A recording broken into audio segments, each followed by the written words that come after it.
Hello and welcome to episode 10 of Mama Tales, a podcast on our collective journey into motherhood. I'm your host, Sally Kuria.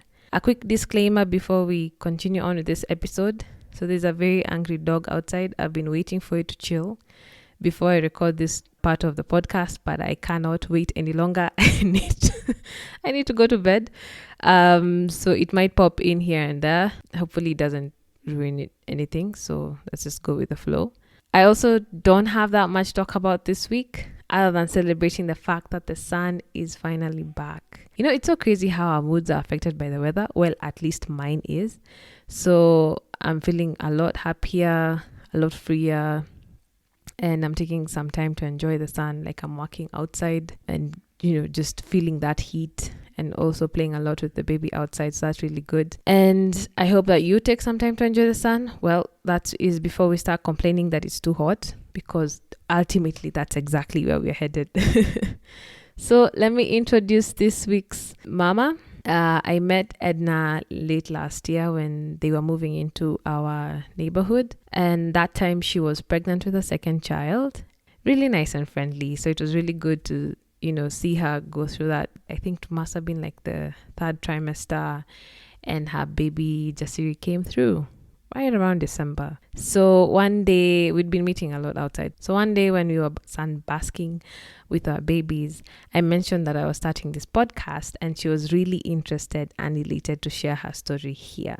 I think the dynamics of being a mom of two are a little bit different than being a mom of one. So I think that's something we'll definitely hear from her story. So without further ado, here is Edna's story. My name is Edna Gishovi, or Edna Gishovi Tairo. Tairo is my husband. I am a mom of two. I have a Hadi who is 3.5 now. Wow, I had not even realized that, 3.5. And Jasiri, who will be 7 months in the next 2 days, actually. I think I was those people who wanted to wait for like 2 years after I got married before I even thought of having kids. My husband was not. He was ready to hit the ground running. So we compromised and we're like, okay, we'll take 1 year. So for 1 year, it was just the two of us. And then we're like, okay, now it's time. And we started trying and boom. So I actually suspected I may be pregnant, took some pregnancy tests. This is in around, I think, May 2017. But then all of them came back negative. So I was like, okay, maybe I'm not.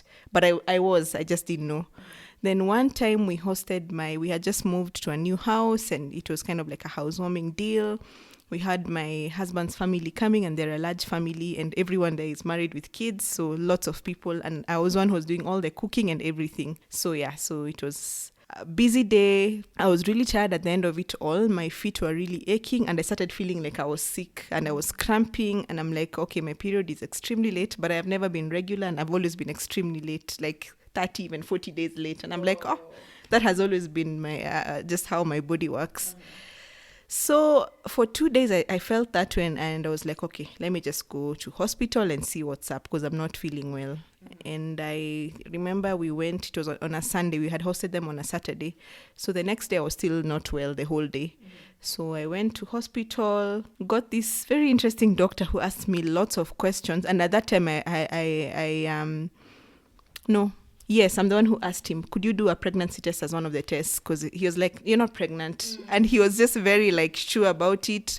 He's sending me for a thyroid test and a bunch of other tests. So I was like, just put the pregnancy test in there. So they did all the tests. We went home. We lived near the hospital. So 2 hours, we went home, came back much later, found another doctor on call. I'm glad, because I did not really like my experience with that particular doctor. So when I came back, the doctor, ushered me in, looked at my results and asked me, did you know that this is one of the tests they were running? And I said, yes. And he asked me, what did you expect? And I was like, well, I hope it's positive. Then he's like, congratulations, you are pregnant. And it was Mother's Day, actually, in May 2017. So it was a perfect day to find out that you're going to be a mother. I remember I told Edwin, my husband, I didn't tell him actually immediately, because he was in the waiting room waiting for me to finish with the doctor. I was given a bunch of meds, the vitamins, the pregnant care stuff. And I came out with them and we walked home because it was very close. And I still hadn't told him because I was working out the best way to tell him. Yeah. And I told him something so weird. And I told him, they've just told me something is growing in my stomach. I know it's the weirdest thing. And then he's like, he looked at me confused. He was not getting it. Then I told him, okay, we are pregnant. Then he thought I was joking and it just took a while. He was like, what? You know, I've had this from a few people, but it's so interesting that you're okay until you find out you're pregnant. Then the morning sickness kicks in when you find out. I think there's something psychological in there. Yeah. So literally, I think the next day or 2 days later, when I was calling my mom and everyone else to tell them that we're expecting, I started now having the nausea. And I didn't have this prior to that. Maybe I only had the cramps, which I was thinking they're period related and they were not. Yeah. The cramps were now an everyday thing. Like, I remember those cramps very clearly. Yeah. They were very uncomfortable. The nausea kicked in. And I think my worst symptom, because I was not like throwing up or anything, but my worst symptom is that I used to have some gastrointestinal issues prior to the pregnancy that now got worse. And I could not, everything was making my stomach ache. I was in constant pain and discomfort. Sometimes I was throwing up. So at some point, I remember I was only eating plain yogurt and rice. Those are the only things I could eat and not have them affect me. So I would really enjoy a very tasty meal and know that I'm going to pay for it badly afterwards. Yeah. So that was my worst symptom. And that went on for, I don't know, up to maybe the second trimester. Because I remember at some point I was in so much pain and discomfort and I was so tired. I maxed out my annual leave. I was just constantly calling in sick. I'm like, when does this end? Yeah. It was a bit stressful those first couple of months, but it got better, I think, mid-second trimester. And then after that, I think third trimester, the usual issues, you're just tired and you can't wait to just literally, see your baby or just get over that period. But yeah, I think after those first couple of months, and it was like that for me for both pregnancies, like same symptoms, same journey until the second trimester. That's when now sort of you start to feel better and you're stronger. I had 5 due dates. They kept changing. So I had December 26th. I had December, they kept changing, but January 1st. So by the time I was closer to my due date, I was so tired and I literally just decided to take leave thinking, okay, I'm 39 weeks, almost 40. It should be any time now. It was not. So I took leave and I stayed home for almost 2 weeks with people calling me Bado or mtoto amefika. And I hated those phone calls because I stopped taking phone calls after a while. So we would walk. We used to live in Parklands at that time, first Parklands. And I remember we would walk all the way to Sarit. We walk back, go through Mpisha, just trying to get this baby out. We had put our clothes on standby. The bag was packed and it was every day. Every day was it could be tonight. It was never that night. So what happened? What happened is that now I got to 41 weeks. Yes, I got to 41 weeks. And from 40 weeks, the doctor who was seeing me at that time, Dr. Nyumba, loved Dr. Nyumba, he kept trying to admit me because he kept saying, you just come we induce. And I would no, we're waiting for labor. So I did the membrane sweep twice. Nothing happened. Still at 0 or 1 centimeters, which is 0 pretty much. So at 41 weeks, I think 3 days, we went to see him. I called him. He even told me, don't even pay for consultation, just come. I hope you're calling me when you're just outside. Yeah. I was like, yeah, I'm outside your door. Come. So we came in. He told me, now, you cannot wait any longer. We have to admit you. and I'm telling him, okay, then let me just go home. He's like, no. I know your type. My wife is the same way. And he's now outside with my husband. Yeah. Please let her be admitted right now. But we lived very close to Mpisha. We were living so we convinced him, okay, the bag is packed. We're coming. He's like, I want you back here by 3 p.m. It was morning at that time. Mm-hmm. So we went home. My mom-in-law had come to pray for us. Mm-hmm. We went for lunch. And that time I'm thinking, no, I don't want to be admitted. I still wanted to wait for the labor to kick in naturally. And I felt like I was losing that. Like I was losing the whole, how I had envisioned the labor is kicking in. Okay, we are timing. It was not, it didn't work out that way. So yeah, at 3 p.m. I was admitted, wheeled with my suitcase and all that. Yeah, and then they started the induction, I think maybe at around 4 or something like that. There was no pain actually. So because the induction failed, it was a long wait. So there I am on Wednesday. I was admitted on a Wednesday. They've popped in the first pill for induction at maybe around 3:30, 4. You have to wait 8 hours, and they keep monitoring the baby, hooking you up to all of these things to check if the baby's heartbeat is okay. So 8 hours went by. They came to check me, still at 1 centimeter. They popped another pill. Another 8 hours of them doing the regular checks. 1 centimeter. Like I was not progressing.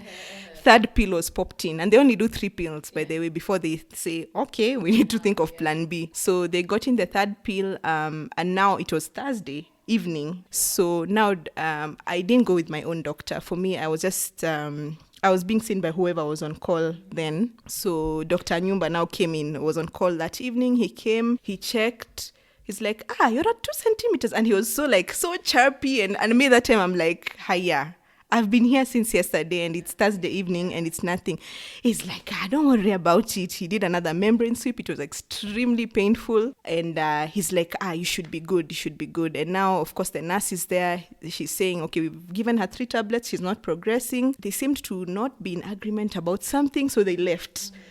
So I was left there thinking, okay, what next? And that time in my mind, I'm thinking, I do not want to be told I'm going for a CS or anything like that. And I was not in serious pain, just cramps. So the evening went on. I think they agreed that, they'll give me an oral tablet now to make things go along. But in the evening, it was not him on call. It was now another doctor on call. She came, she found me there and she was like, they checked 3 centimeters. Imagine, after all that time, this is now later, 9 p.m. on Thursday. So she broke my water and I remember thinking, is this, this is so weird. That, all the sensations, everything. But now after she broke my water, because my sister had come to relieve my husband, and she came and she found me bouncing on that big ball, walking, and she's like, hey, you're powering through. And I'm like, yes, I am powering through this labor. But once they broke my water, that's when all hell broke loose. The pain, everything just came immediately. I started throwing up everything I had eaten, even water, snacks, anything. I was throwing up everything. They tried to give me an injection. I said no, because everything was extremely painful at that point to help me not to throw up. So at that time, that's when the real labor kicked in, and I was in so much pain, I remember. Then my husband had left me a calm woman powering through the labor, and now came back to relieve, and he could not believe it's a different woman. So at that time, I was that whole night was a blur. It was just now the contractions were... Even they brought the drip thing now to help the labor progressing. There's this medicine that is the worst because I know that every time I hear someone is bringing that, I'm like, no! It's called syntocinon. For any mom who has been induced, syntocinon is the ghetto. So they brought the syntocinon, the drip. And so I was hooked onto it to now progress the labor. And they say that now induction, the contractions are stronger. I don't know. I have nothing to compare it with, but it was so painful. So I was there the whole night, which was now a blur. The next morning they come to check me, and maybe 5, I'd lost track of time. 6 centimeters. I was like, come on, guys. I cannot be here. And then they were just giving you a tentative 6 to 7 centimeters. I'm like, and by that time, mind you, this was I think at 8. The urge to push had already kicked in, so I was feeling it intensely. And they're telling me, don't even start pushing because you will tear badly. Don't, just hold on.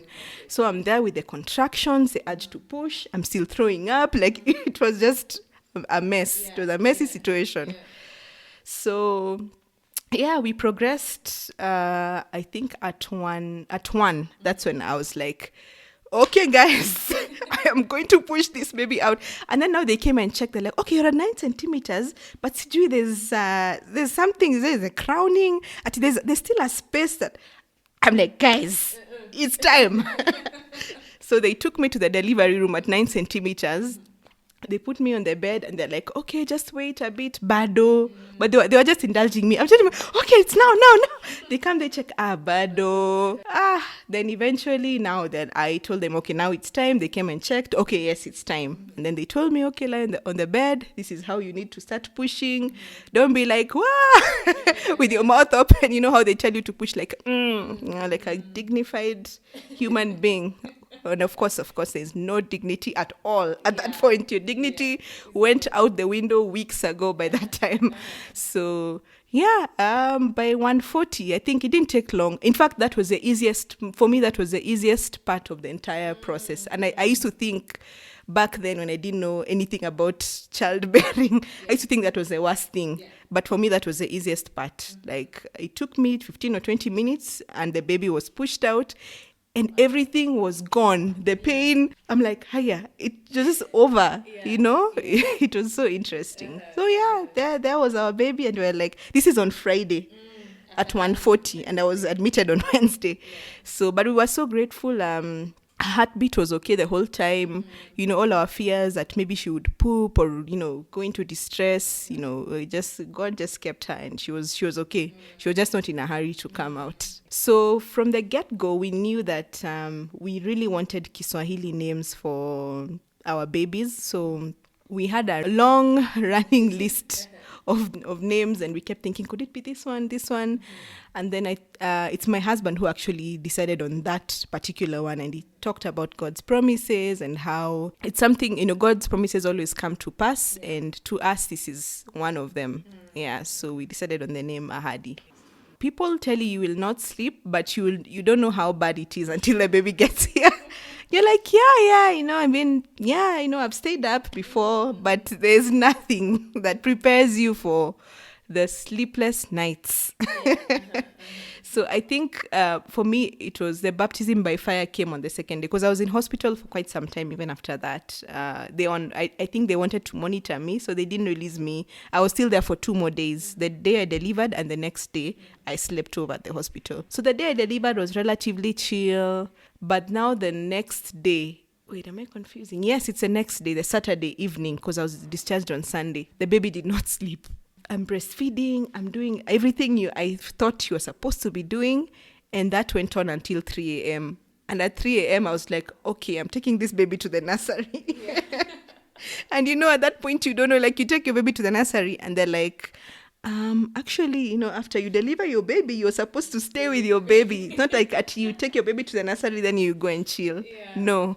So I remember at 3, I was so tired, and there's this small trolley they give you to put your baby in, for your baby to sleep in, and I pushed it, took it to the nursery, and I was like, I've been breastfeeding this baby the whole night. And the nurse looked at her and she's like, but she's very hungry. But like, I've been breastfeeding her the whole night.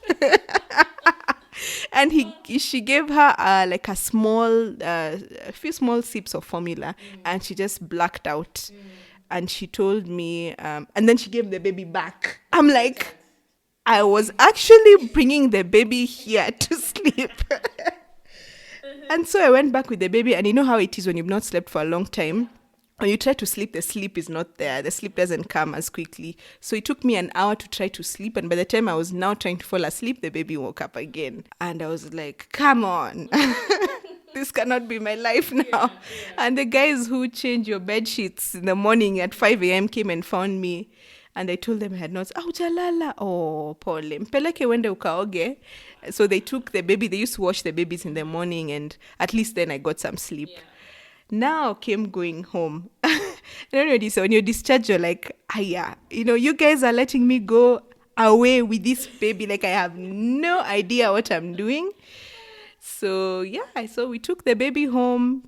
Again, the sleepless nights. I think that was one of my biggest, like, is it culture shock or what? Mm-hmm. That was my biggest ones. Like, is this our new life now? Like, no sleep at all. Yeah. So I think that was one of the biggest challenges. And of course, thinking, is she okay?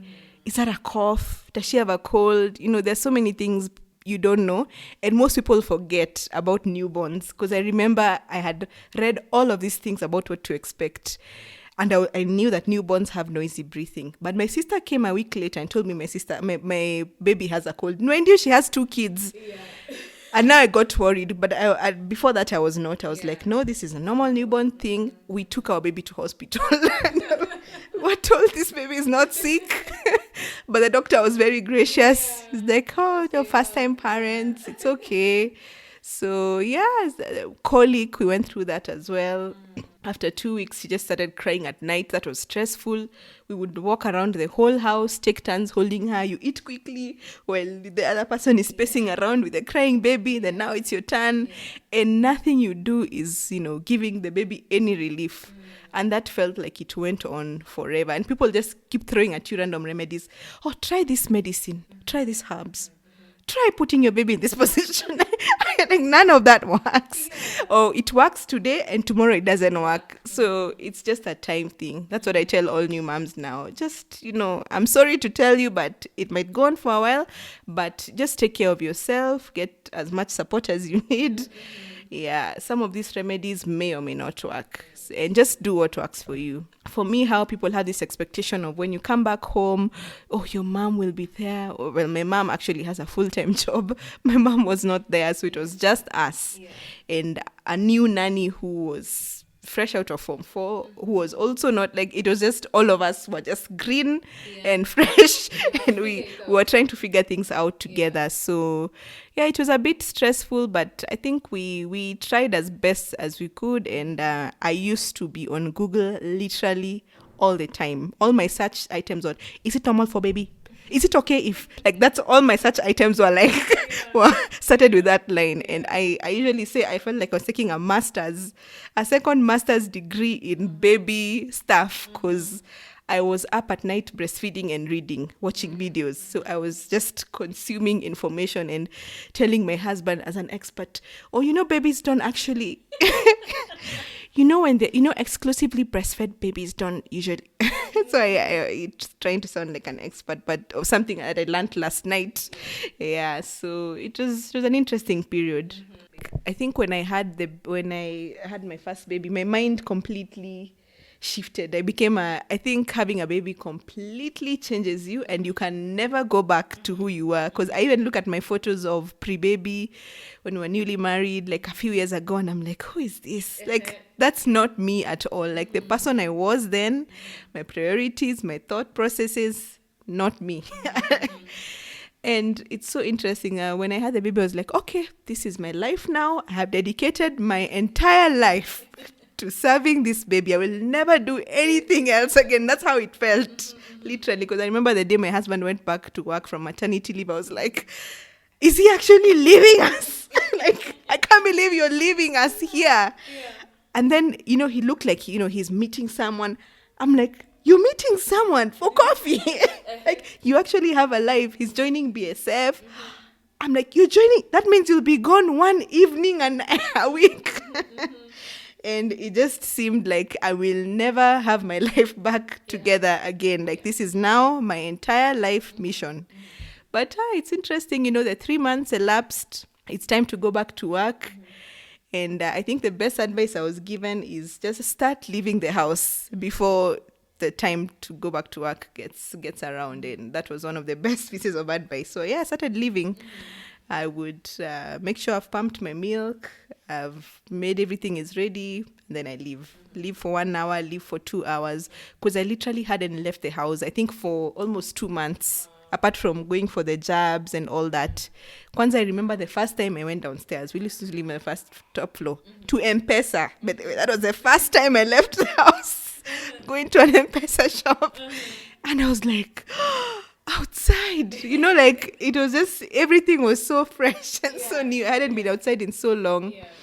And then my birthday came along also, and my husband had this thing planned where we had to go for lunch. I was happy to leave, but I was also so anxious and thinking, how is the baby? Kept calling. But eventually you get used to it and you start living, and you're like, okay, you can still have your baby and still be a mom and still have your life going on. It's an interesting shift that happened. I still feel the same way now. When I look at photos from before I had kids, I'm like, this is not, I can't relate to that person who I was then. it's better.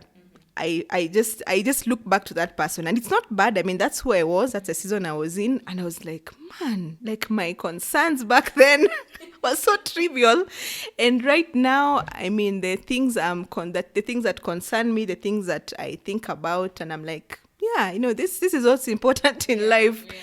And, back then it's like, what will I wear? I need to go for shopping, or I need to, I don't know. It just feels like the things that occupied me at that time, or were worries or concerns to me then. Now I'm like, wow, I have grown as a person. So I think we had said we'll wait until the baby is 2. Maybe we said 1.5. But back then I was going through a number of stuff. I had just gotten a new position at work. I was like, I can't be pregnant right now. I can't be going through 2 transitions at the same time. So I think we waited until she was 2. And then that's when we thought, okay, let's try for another baby. And even then, it's so interesting for us. It's just, God has been so gracious. When we decide, okay, we're having the next baby, it just happens. Like it felt like we were waiting for some time, but we were already pregnant. Even when I was thinking, hey, it's taking so long this time, but we were already pregnant even then. Found out I was pregnant, I think, Easter of last year. So this is in the thick of COVID, when COVID had just hit Kenya. So I think it was a bit scary because back then there were so many unknowns. I would look some things up, and even when you check online, they're like, it's not really known how COVID would affect a pregnant woman, and then you hear there are babies who are born with COVID. Yeah. It was just, there was so much conflicting news here and there. So I had a few concerns, but I rarely used to leave there. I was working from home, rarely used to leave the house then. So I think maybe it didn't occupy me for a long time, that particular concern. I found an interesting cartoon strip of how different it is when you're pregnant with your first baby versus your second and subsequent babies. When you're pregnant with your first baby, you can put your legs up on the couch and be waited on hand and foot, and just have, a nice, peaceful, relaxing time. Yeah. But now, of course, with the second, I had a toddler at home who, wants mom a lot. Mm-hmm. So it was, at some point I was thinking, oh my, I just need a break from this. Like, does she know I'm pregnant? Like, I'm tired. I can't be running around and crawling on all fours. Yeah. But yeah, it was sometimes we'd think, does she know that there's something, like that days should get very clingy, and we'd start thinking maybe she knows something is about to happen. Mm-hmm. So we would try to tell her, there's her little brother is coming. And now when the belly started showing, we would have her come and try to talk to the baby. But I don't think she used to get it then. But she would really, I mean, she could tell, okay, the belly is looking a bit big. Like it's not, in fact, there's a day she told, I don't know, she saw Peppa Pig or something. And there was someone who had a big tummy. It's like, yeah, like mummies. I'm like, excuse me, young lady. Yeah, so I don't know. She didn't really get it until maybe we started buying stuff and we would tell her, this is for the small baby. And then a lot of stuff started coming in, and we were like, okay, now she's getting concerned that a lot of things are being bought and they're not hers. Yeah. Yeah. So we would try to buy her things from time to time. And when we bring in new things, we try to bring in when she's not there, so that it's not like, okay, you guys are always bringing in new things, and now it feels like I'm being replaced. Yeah. When I was pregnant, there was this concern at the time where I was being seen that the baby was not progressing or growing as they should. And they kept saying, this baby looks a bit smaller than, they should be at this point. So I kept going for scan after scan after scan. Like I was being sent for so many scans. Yeah. And eventually one day they sent me for a scan, and they're like, okay, the baby is 4.4 kgs now, give or take 500 grams. And then I was, that time I was 39 weeks. And the doctor was like, okay. And, back all this time they were saying the baby is small. And then, okay, now the baby sounds large. And they were like, okay, we need to admit you as soon as possible. I'm like, can I just have a normal labor, like everyone else? Yeah. I know it's it's COVID time as well. So they're like, okay, you just get your COVID test done. When your results are out, you check yourself in at the labor ward. So I got the COVID test done, I think on a Monday. The results came in that same day. I was still like, no, let me just wait a few days. But by then I was also having a lot of pelvic pain that now I was thinking, is this labor? Is it? And it was not. So, okay, by Thursday I was like, let me just go. I was 40 plus weeks. So this is not happening. Let me just put away all those thoughts of how I ideally would like things to go and just check myself in. So again, I packed my bags on a Thursday, left in the afternoon, just like the other time, with that feeling like, no, I don't want to be admitted. Bye.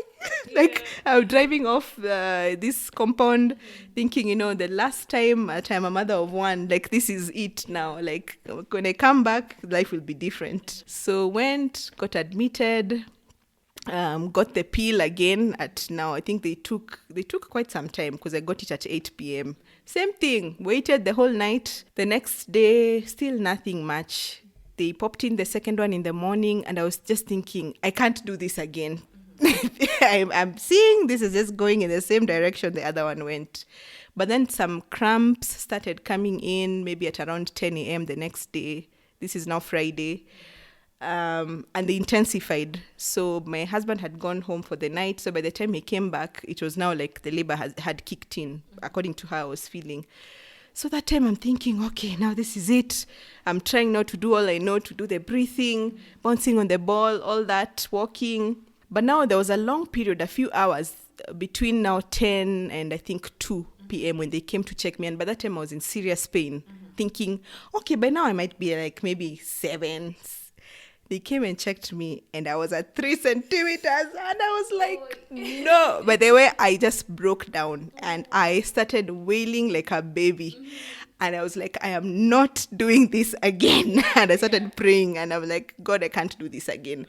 I've already been in serious pain for a couple of hours thinking I'm progressing. Kumbe I've not. 3 centimeters in mchezo. So I stayed there. I stopped talking. Before that, we were playing music. I just stopped talking for like 2 hours. I was just, and now they brought the Syntocinon again. I saw them bringing the drip and I was like, no. And I knew. I had prior experience. So they brought the drip, the Syntocinon, and it just, the same thing happened. Started throwing up, everything. So by then I was just like going through that labor like silently and in pain, but just sitting there like I was just crushed that this could be like I could be waiting for another, I don't know how long, in this much pain. So I continued. Then at 5, I don't know what I felt. Maybe it was the urge to push. Yeah, I think it was the urge to push. I just told my husband, please go and call the nurse. And mind you, the 3 centimeters was at 3. Yeah. Please go and call the nurse, it's time. It's like, I should just go and call the nurse. Then the nurse came, and of course, he's just coming to check. She has nothing. She came and peeped. Okay, then she came, brought her gloves, checked. Yeah, it's time. Yes, it was a miracle. 10 centimeters in 2 hours. They were not ready. Yeah. The delivery room was not ready. And I was like, I am having this baby here right now. She's like, no, you can't have the baby here in the labor room. And like, just try to walk. When the contraction goes away, just try to walk to the delivery room. So they walked me slowly. Nothing was ready. Someone is opening a box of gloves very slowly. Everything seems so slow at that point. I'm like, you guys, the baby is coming now. And she was very calm. She's like, okay, lie on the bed. It's like, I'm going to push. Okay, start pushing. So she told me, okay, start pushing. And she's the one who delivered my baby. She just happened to be on call. Like, the doctor was nowhere in the vicinity. They were not expecting me to progress. Yeah. They were going to, like, my next check was at 6:30. So they were trying to now rush around. So yeah, the baby came in about the next half an hour. The baby was there. This other time I had a few complications. So the baby was brought in. We did the skin to skin. My husband cut the cord. Now by that time the doctor had already been called. She was on another floor far away. So she came and stitched me. But then I had a few, like I had teared in several places. I had a complication that I didn't know about at that time that was found out like later that night. So after I saw my baby, then I didn't see my baby again because now the nurse who came to see me an hour later, she was like, oh, your uterus is not contracting, because they had removed me from the syntocinon, which causes contractions and which should now help you to contract back. So they were saying I should not have been removed from it. But now this other nurse, her shift had ended. I had been already wheeled to my bed, but I was not okay then. I was feeling quite sick. So different experience from my first baby, because after the first baby, I was not like, I was back. My energy came back. But this time I was sick. I was quite weak. So they brought the syntocinon again. So yet again, another night of labor pain, because it brings about, and throwing up, like it has the same effect, whether or not you're having a baby. It brings about the same kind of effect. So it was just a long night, a long, hard night. And that drip is so slow. Like that, it just looks like the drop is going slowly, but slowly. You're like, oh my. But yeah, I went through the night, saw my baby in the morning. So by morning, I was starting to feel a bit better. But this second time, it took me quite some time to recover. Like from that time to the time I came home, I was discharged the next day. Like they were in a big hurry. Like, no, we'll discharge you even today. And I was thinking, can I just stay here for like 2 more days before I go home? So I was discharged that afternoon, came home with the baby. And I'm thinking, did we just have another baby? Like, it's just, everything was so like, oh, it's happened. Yeah. We are home. Hadi is here. We're showing her the baby. He came. We looked at how little his feet were, and we commented on how cute it all was. And yeah, we continued. And then now she was just observing. And now I'm with the baby all the time. So now I don't have a lot of time for her. So I think it was an interesting time for her. The transition doesn't happen as soon as you think it may, or at least for us. Yeah.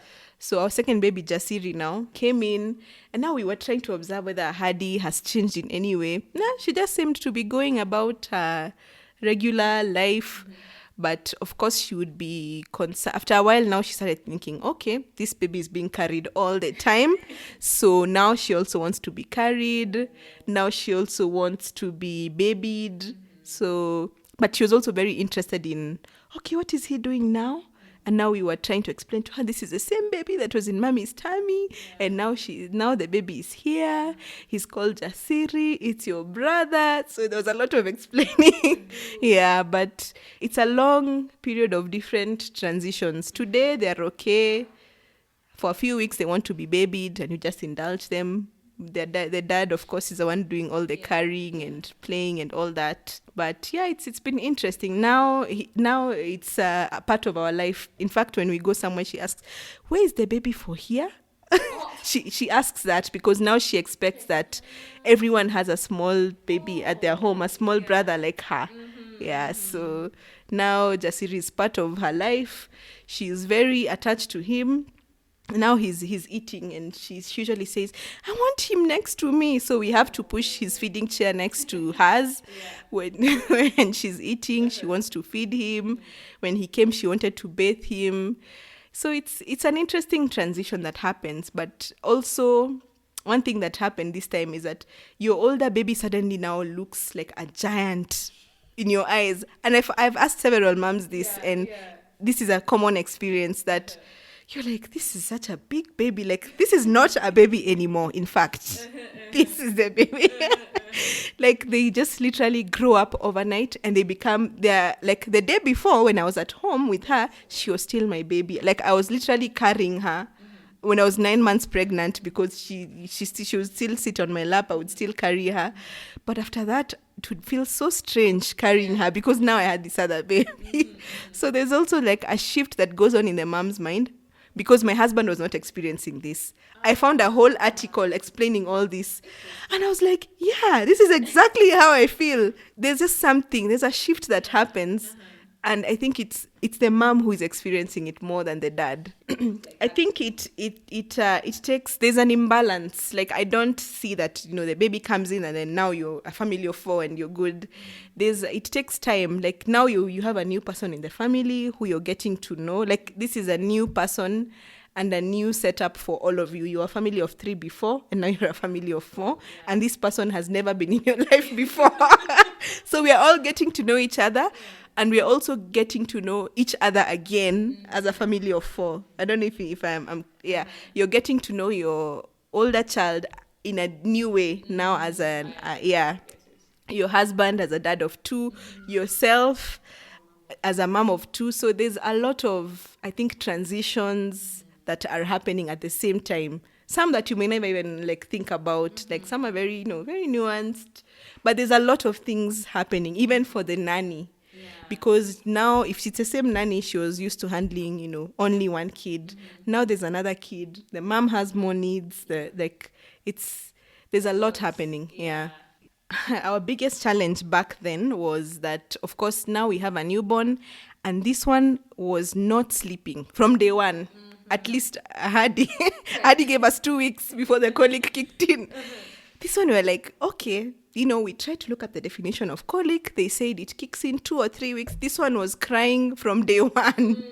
And we were not sleeping. Like we were not sleeping. And he would cry endlessly at night. So it was a bit stressful. But I think we bounced back faster, maybe, because we were like, okay, we've been through this before. It's okay. So this is my new life now. I come with my cup of coffee or no coffee, cup of cocoa, or cup of Ovaltine.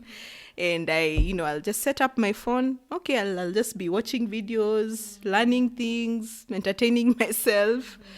So once in a while you're okay with it, you've made peace with it. And then maybe 3 or 4 a.m. kicks in and you're like, okay, I'm done.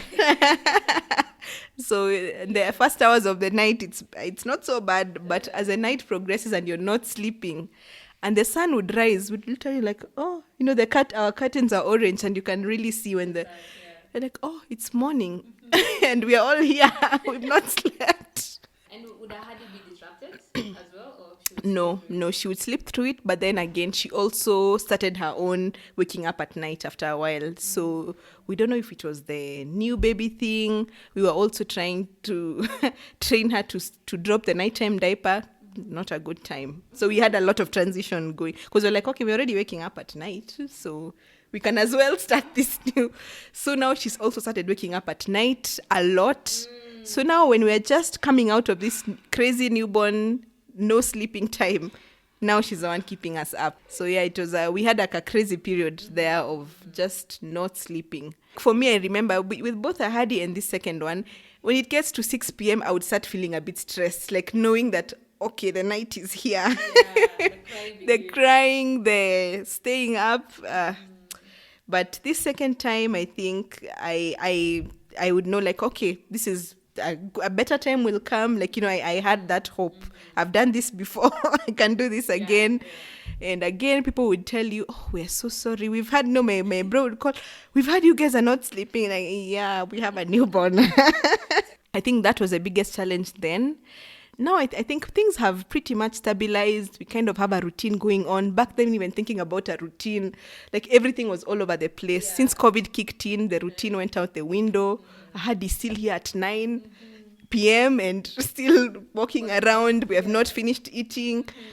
But now I feel like things have kind of stabilized. The kids are in bed by 8. I hope it sticks and continues. Before, I could not even imagine myself like at 7 or 7:38. I'm in the sitting room with my laptop or doing something at 8. No. Yeah, so now things have stabilized. Maybe our biggest challenge right now is that it gets quite busy for our nanny. For like our household is busy because there's a baby to be taken care of. There's a routine going on throughout the day. There's feeding, putting to sleep, feeding, like it's a continuous one. And yet you still have another child to take care of. You still have the cooking, the cleaning. We both have jobs. That's the challenge right now. Like trying to balance all that out, making sure that our nanny is okay and we can also support her, but we also have our work that we're taking care of. I think maybe that's the imbalance that we'd say is there right now. In fact, I used to think, more kids. After I had Jasiri, I was like, I don't even want to have a conversation with anyone about more kids. And it's interesting. Sometimes I try with the idea like, no, we could add one more. Then I'm like, no, I'm not doing this again. Like this whole journey is long, but then I'm like, You know, and then I sometimes think about people who have 3 or more kids, and I'm like, how do people do it? Like, it feels like such a long journey. I always used to pray for twins so that I could finish quickly, but I know twins are a whole other ball game as well. So I stopped making that prayer. I was like, no, one at a time. I'm good. Yeah. Yeah, sometimes I'm like, okay, maybe we could think about one more. But right now, the thought of being pregnant again, let me just not lie. It's not something like it's not a thought I'm entertaining in the near future. But maybe at some point I'll think about it. Sometimes I'm thinking, are we really done? People say actually that the second baby is the hardest one to adjust to. Yeah, I've heard that from so many people. But actually the third, the fourth, the fifth, oh my. Actually, they just pretty much raise themselves. I don't think that's true. Myself, having gone through this journey, I'm passionate about helping young moms. Like, I'm the first person who will call you when I hear you're pregnant or you're about to have your baby. I'll ask you if you've done your shopping. I'm in a bunch of moms groups. I've become a pseudo lactation consultant now because of the experience I've had, I guess, and just what I know. So I think people really need a lot of support at that time. So for me, some of these groups have been my biggest source of support. I'm in breastfeeding support group. Even now, as a second-time mom, I've still learned a few things there. I'm in a winning support group. I love the support groups. Yes, I'm in at least 3 moms groups right now that have been a huge support since way back then. And you'd come and ask anything there related to motherhood, related to just anything. And someone would answer you, or someone would just come and say something like, oh, okay, it's not just me, or okay, this is the answers. I advocate a lot for that kind of support. It takes a village. Nowadays, it's a digital village. Yeah, get all the support you need. Get a nanny. Get 2 nannies, 3 nannies, whatever you need. Just get all the support you need. Self-care, that's a huge one. I think, as I told you when I had my first baby, and I was like, this is what I'll do for the rest of my life. Yeah. Even this time I felt the same way. Like, I don't know, your life just stops for a bit. I think it's an evolutionary thing, like, you know, just to make you focus at that time. Then after a while, you're like, okay, maybe I can do it. I can actually go outside. So I get outside, go meet a friend for coffee, take help when it's, as in, I really love the movement that's there. There's a lot of stuff I see online nowadays encouraging moms that, you know, don't be super mom. There's nothing cool about being, is it called I've never known how to pronounce that word, matyr, matter. Yes, like it's not like, there's something that has been put on us as women that, oh, you sacrifice your entire life. But no, that's not how it should be. Yes, the kids are important. Yes, focus on them, but don't lose focus on other things, on yourself and other things as well. Otherwise, you know, it becomes one of those things later that you're like, okay, now the kids are gone or they are grown up and don't need my help anymore. And then you find out, like, you know, I have no life. I don't know myself anymore.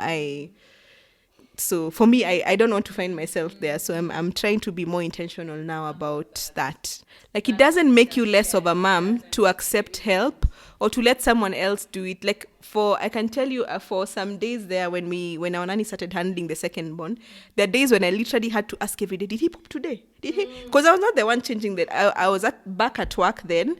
I would wake up, breastfeed and hand the baby over. Go get ready, get to work. I'll come back to breastfeed, so I would not be the one handling the baby every day. And at some point I started feeling guilty, like I'm being like a neglectful mom. I was like, no, I'm not. You know, like this. I need to work. I need to do these other things. My baby is taken care of. It doesn't have to be me 24/7. I can accept help and it's okay.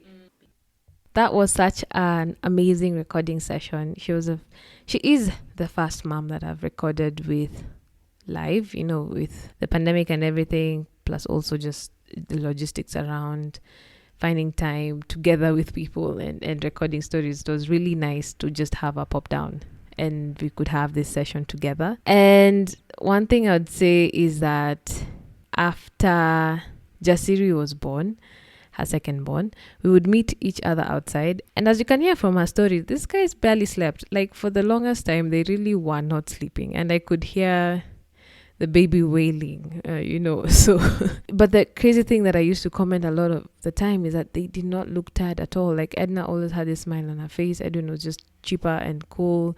Ahadi would just play around, like they looked pretty alright, right? So much so that I'd be like, what was I doing wrong? Because I feel like but I feel like I looked like such a mess. But during those early months for myself, but she definitely carried that with a lot of grace. One big takeaway that I got from her story was the fact that it can be very easy to overlook the effect of a second child or a third one or even the fourth child coming and joining the family, especially that part when she said they had to relearn each other again as, a sibling, as a father of two, as a mother of two. That was quite interesting. I thought it was so profound and definitely something to keep in mind as I personally think about like expanding my own family. So that's really something that, I would never have thought about it until the moment she said it, and it made a lot of sense. Another thing that really stood out was her use about like that digital community we have as moms. Apps like Facebook and WhatsApp were very irrelevant to me. At least they became quite irrelevant to me, but found purpose again once I became a mom, because I started joining these groups, and it doesn't even matter if I was contributing or not, at least at the very beginning. But for me, what it was is just that there's some solidarity, there's some sense of oneness that comes when you're in a group with other people who are going through the same journey as you are, and you kind of learn from even the questions posted there and the answers coming through. Like, what, I was actually thinking about that, and it's really great that someone has asked, right? And sometimes I remember the biggest step for me was actually contributing, because I'm not one of those people, to be quite honest.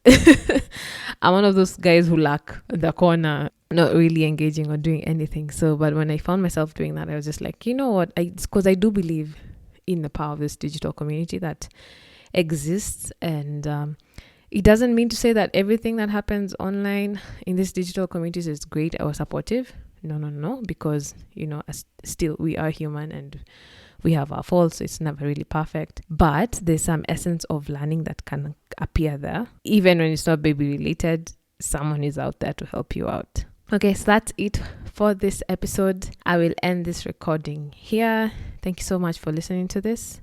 Catch you in the next episode. Bye.